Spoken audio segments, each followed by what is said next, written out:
Ma-abroad magagwala. Basta layo sa pamilya, dili lalim. Mao na klaro ng pagkaistorya. Good morning guys. Ganda ng panahon ngayon, oh. Naragyapon ta dres basakan nga atong agianan. So diri lang ta pirmi kay safe man diri. Oh, safety kay ta diha oy nangagi. So usahay makaingon ko ang pag-abroad katunga swerte, katunga malasad. So makaingon ka nga swerte kay siyempre naabot nimo ning nga lugar ingon ani nga wa nimo gi-expect. Although ani mo gi-expect pero grabing paningkamot nimo. Ay ha ka makaabot ani nga lugar.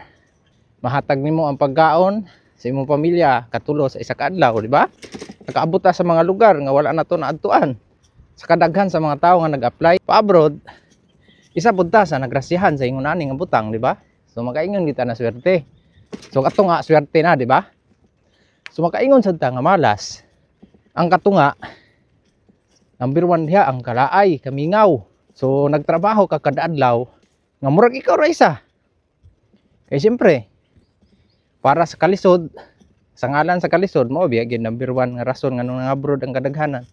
So makaingon ta na malas kay siyempre naay mong pagpaningkamot diha. Nani, niguli nimo. No, gikag trabaho kapoy kay ka.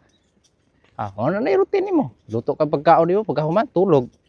Pag mata nimo, ligo, kaon, trabaho na po. Ingon ani na sad mo makita kada adlaw.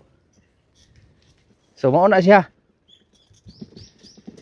Makaingon ta na malas ang kalahati, ang katunga.